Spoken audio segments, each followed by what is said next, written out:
दोस्तों आज की वीडियो के अंदर मैं आपको यहां पे लूप्स के बारे में समझाने वाला हूं कि लूप्स क्या होते हैं, कैसे हम उसको पाइथन में यूज कर सकते हैं। ये सारी चीजें तो हम आगे बहुत डिटेल में समझेंगे ही, लेकिन आज के वीडियो के अंदर मेन फोकस जो हमारा होने वाला है वो है कि लूप क्या होते हैं, हम इसको क्यों यूज करते हैं, क्या इसके एडवांटेजेस हैं, या फिर इसको रियल लाइफ से हम कैसे रिलेट कर सकते हैं कि हम प्रोग्रामिंग की दुनिया से बाहर निकले और देखें ऐसे कौन से हमारे रियल लाइफ के एग्जांपल्स है जहां पे एक लूप का एग्जांपल फिट बैठता है या फिर यूज हो रहा हो।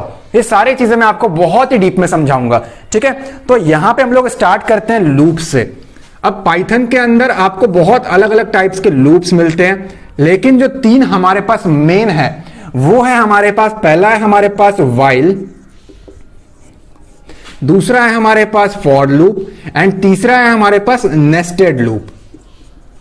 ठीक है, देखिए नेस्टेड को आप इग्नोर मारे फिलहाल के लिए, क्योंकि नेस्टेड अगर आपने मेरा इफ एल्स कंडीशन की वीडियो देखा हुआ है तो आपको पता है नेस्टेड का मतलब सेम चीज। अगर हम इफ यूज कर रहे हैं तो इफ के अंदर इफ का मतलब होता है नेस्टेड। सेम चीज क्या होगा अगर हम लूप यूज कर रहे हैं, लेट अस से अगर हम फॉर लूप यूज कर रहे हैं तो अगर उसमें फॉर के अंदर फॉर आएगा तो वो नेस्टेड कहलाएगा। अब बात करते हैं लूप होता क्या है। देखिए इंग्लिश में इसका जो मतलब मीनिंग हो उस पर तो मैं फोकस नहीं करता हूं, आपको मालूम है मैं मेन फोकस करता हूं प्रैक्टिकल नॉलेज पे। लूप एक ऐसा स्टेटमेंट है, एक ऐसा कीवर्ड है जो आपको अलाउ करता है किसी पर्टिकुलर स्टेटमेंट को या टास्क को रिपीटेड टाइम्स चलाने के लिए। ठीक है, अब वो कोई भी रिक्वायरमेंट हो सकती है। Loop allows you to run a particular statement on a given condition repeatedly time. ठीक, रिपीट कर सकते हो आप उसको अपने कंडीशन के अकॉर्डिंग। अब यहां पे कुछ चीजें आती है हमारे पास। अब लूप कौन से केसेस में हमें जरूरत पड़ता है, मान के चलिए यहां पे मैं आपको एक चीज कहता हूं कि आपको एक प्रोग्राम बनाना है। अब उस प्रोग्राम में आपकी रिक्वायरमेंट क्या है, एक सिंपल सा एक आपका प्रोग्राम है। मैंने आपको यह कहा कि आप मुझे एक प्रोग्राम बना के दिखाए जिसके अंदर आपको हेलो वर्ल्ड 5 बार प्रिंट करना है। ठीक है, बहुत ही सिंपल सा लॉजिक है कि आप हेलो वर्ल्ड को 5 बार प्रिंट करके दिखाए। तो आप कुछ ऐसा काम कर सकते हो, आपने पाइथन के अंदर जाकर के लिखा प्रिंट। मैं काफी बहुत दिनों के बाद, ऑलमोस्ट 2 महीनों के बाद बोर्ड यूज कर रहा हूं, तो अगर आपको ये सही से ना दिखे तो प्लीज कमेंट करके बताएं ताकि नेक्स्ट टाइम मैं थोड़ा सा और बड़ा लिखूं। तो हो सकता है कि आप यहां पे लिखो हेलो वर्ल्ड। मैं वर्ल्ड नहीं लिख रहा क्योंकि मुझे आगे भी और बोर्ड कंज्यूम करना है। ठीक है, और आप दोबारा इसको लिखोगे प्रिंट हेलो, और ऐसे कर करके आप एक्चुअली 5 बार लिखोगे। राइट, तो आपका आंसर कुछ ऐसा आ जाएगा। हाँ, आप ये कर सकते हो कि आप /n लगा करके कुछ एस्केप सीक्वेंसेस का यूज करके एक ही लाइन में लिख लो। इस कंडीशन में तो ये ठीक है कि आपको रिक्वायरमेंट जो है एक्चुअली वो सिर्फ 5 बार है, कि आपको प्रिंट जो है वो सिर्फ और सिर्फ 5 बार लिखना है। लेकिन अगर मैं आपको अचानक से कह दूं 500 बार लिखो, 5 लाख टाइम लिखो, 5 करोड़ टाइम लिखो, या फिर मैं आपको यह कह दूं कि यूजर से पूछो, मतलब प्रोग्राम ही डायनामिक कर दूं मैं, यूजर से पूछो how many, enter the value how many times you want to print, enter the number of lines you want to print. अगर वो बोले 1 करोड़ तो 1 करोड़ बार प्रिंट होना चाहिए, अगर वो बोले 5 तो 5 बार। तो अब इस पे तो मेरा कोई कंट्रोल नहीं रहेगा और ये प्रिंटफ वाला आइडिया फेल हो जाएगा, प्रिंट वाला आइडिया फेल हो जाएगा। खैर वो 5 का केस में भी फेल है क्योंकि इतने बार हमें लिखना पड़ेगा। काम हमारा एक है, जो हमारा मेन मोटिव है इस प्रोग्राम का वो एक है कि एक्चुअली मुझे एक पर्टिकुलर टास्क रिपीट करना है 5 टाइम्स। ठीक है, ये मुझे 5 टाइम्स रिपीट करना है, सिंपल है। तो अगर ऐसी ही कोई रिक्वायरमेंट होती है हमें, जहां हम एक पर्टिकुलर एक्शन को या एक पर्टिकुलर सेंटेंस को प्रोग्राम के रिपीटेड टाइम्स चलाना हो एक पर्टिकुलर कंडीशन तक, या फिर एक कंडीशन निकल जाने तक, ऐसे केसेस में हम लूप कहते हैं। बाकी प्रोग्रामिंग लैंग्वेजेस की बात करूं, या फिर लूप को हम कंडीशनल स्टेटमेंट्स भी कहते हैं। ठीक है, कंट्रोल स्टेटमेंट हम इसको कहते हैं। कंट्रोल स्टेटमेंट के इसके नाम से हम इसको जानते हैं क्योंकि हम अपने प्रोग्राम को कंट्रोल कर सकते हैं, उसकी वर्किंग को, उसके फ्लो को, कब कौन सी लाइन चलानी है, जो आप आने वाले वीडियोस में देखोगे मेरे। हम इसको आइट्रेशन कंट्रोल भी कहते हैं। जिन्होंने न्यूमेरिक्स पढ़ा हो, एनएमएसटी वगैरह पढ़ा हो मैथ्स के अंदर, वहां पे हम आइट्रेशंस निकालते थे। राइट, एनएमएसटी के अंदर आइट्रेशंस में टीचर्स हमें जनरली कहते थे कि अगर 3 बार निकल जाता है तो ठीक है, वरना 3 पे ही स्टॉप कर दो, आगे जाने की जरूरत नहीं है। लेकिन जो प्रैक्टिस करते हैं उन्हें पता है कि कौन सी पर्टिकुलर वैल्यू अगर हमें रेंज मिलती है तो हमारा आंसर आएगा, तो उसके अकॉर्डिंग वो 4 या 5 बार भी जाते थे। तो सेम काम रिपीट कर रहे हैं, आइट्रेशन निकाल रहे हैं, सेम चीज कहलाता है लूप। अब इतना तो आप समझ चुके हैं इसको कैसे केस में यूज करते हैं, जहां हमें सेम काम, एक ही जैसा काम। अब ये गारंटी नहीं है कि वो हेलो ही होगा, कुछ भी हो सकता है कि 1000 बार ये प्रिंट करो, 1 2 3 4 5 प्रिंट करो, ये करो वो करो, अलग अलग रिक्वायरमेंट होगी जो आप आगे समझोगे। इसका मैं आपको एक रियल लाइफ एग्जांपल देता हूं जहां पे ये यूज होता है। अब मान लीजिए आपका एक रोड है, ठीक है, अप्रोक्स हम मान के चलते हैं चौराहा जिसे हम कहते हैं, यानी कि 4 रोड जहां पे एक साथ आ करके मिल जाते हैं, ठीक है। अब ये वो रोड है, प्लस का सिंबल मैंने बना रखा है, काफी पतला बना हुआ है क्योंकि मार्कर न्यू है, सो होप सो आपको दिखेगा। यहां पे आपका एक सिग्नल का रेड लाइट लगा हुआ है, ठीक है, रेड, येलो या फिर ऑरेंज, और यहां पे आ गया ग्रीन, ठीक। अब जो ये वाला पर्सन होगा जो यहां पे जो अपनी गाड़ियों को लेकर के बैठा होगा, वो सामने वाले सिग्नल को देख सकता है, राइट। और जो यहां पे सिग्नल लगे होंगे जिसके ऊपर हमारे 3 लाइट्स होंगे, इट मींस जो यहां वाला पर्सन होगा, यहां वाला पर्सन इन लाइट्स को देख सकता है, ये वाला पर्सन इसको, और ये वाला पर्सन इस लाइट्स को। यही होता है जनरली हम जाते हैं तो। या हो सकता है कि बीच में ऐसा कोई पोल हो आपके पास और जिसके चारों तरफ पे सराउंडिंग्स में आपके पास क्या हो, लाइट्स लगे हो, बात एक ही है, कोई फर्क नहीं पड़ता हमें उससे। सो इसमें क्या होता है, इसमें अगर आपने कभी नोटिस किया हो तो एक ही काम एक्चुअली 24 घंटे रिपीट होता है, 24/7/365। क्या होता है वो, मान लीजिए एक टाइमर है, लेट अस से timer is for 30 seconds, 30 second का आपका एक टाइमर लगा हुआ है कि 30 सेकंड तक ये रहेगा रेड, उसके बाद हो जाएगा हमारा ऑरेंज या फिर येलो, और उसके बाद हो जाएगा हमारा ये ग्रीन। सेम केस यहां पे है,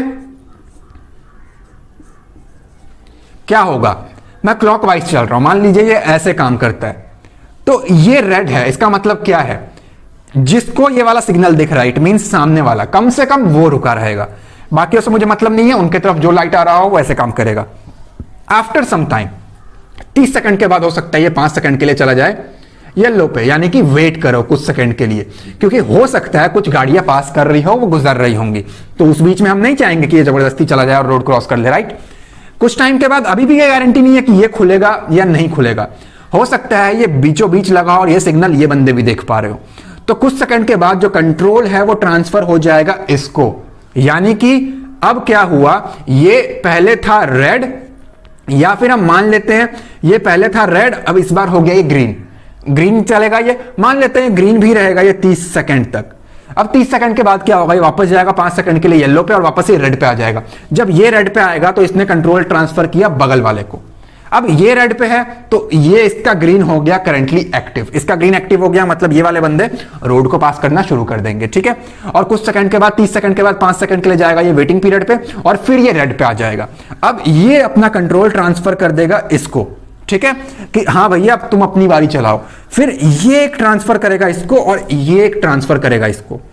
तो जब आप गोल चक्कर देख रहे हो ना, बेसिकली ये इनफाइनाइट टाइम्स तक चलता रहेगा, मींस सेम काम रिपीट हो रहा है। अब ऐसी गारंटी नहीं है कि वो हेलो वर्ल्ड हो, वो वर्क हमारा कुछ भी हो सकता है, लेकिन एक्चुअली वो रिपीट हो रहा है। यहां पे 3 अलग अलग चीजें हैं, लाइट्स की कंडीशन हमारी अलग है, लेकिन ये फ्लो जो है ये 24/7/365, मतलब 24 घंटे 7 दिन पूरे साल ये रिपीट होता रहेगा।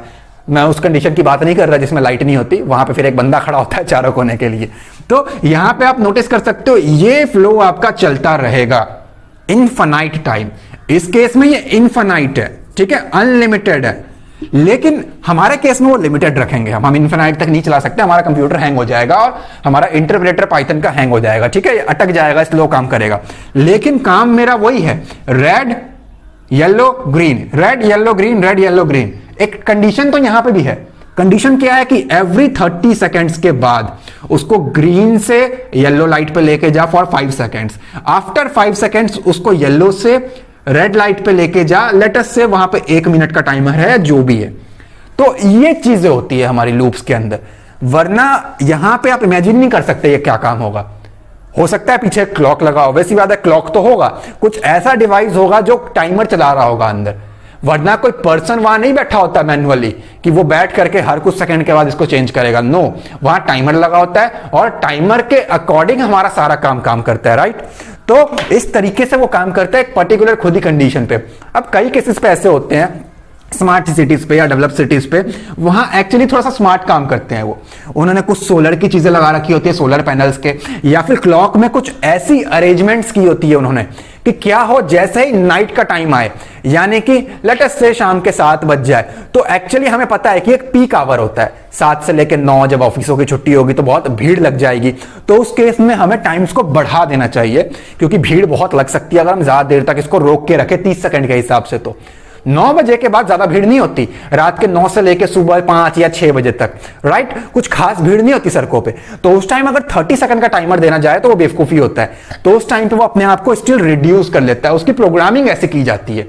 नाउ ये डिजिटल तरीके से काम करता है तो प्रोग्रामिंग तो है, ऐसे बहुत सारे एग्जांपल होंगे आपके जो काम करते रहते हैं। अगर मैं क्लॉक की बात करूं, घड़ियों की बात करूं, जो एनालॉग क्लॉक आता है हमारे घर पे, जो दीवालों पे हम घड़ी लगाते हैं, एनालॉग का मतलब होता है जो दीवार पे आप गोल वाली घड़ी या सुई वाली घड़ी की बात कर रहा हूं बेसिकली मैं।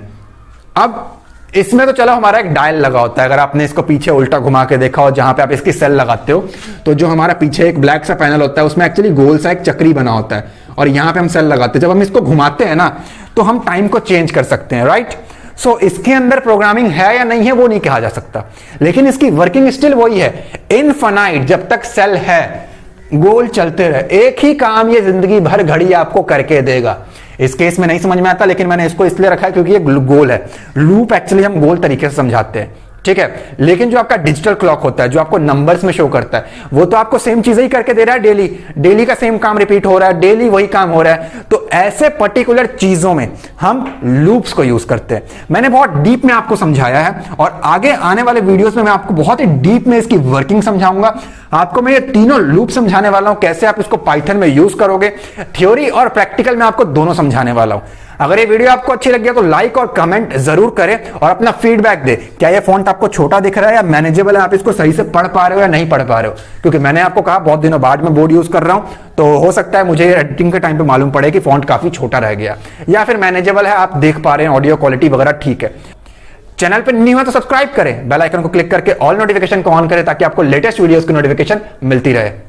सो मेक श्योर इसको लाइक जरूर करें। मैं मिलता हूं आपसे अगली वीडियो में। Thanks for watching guys.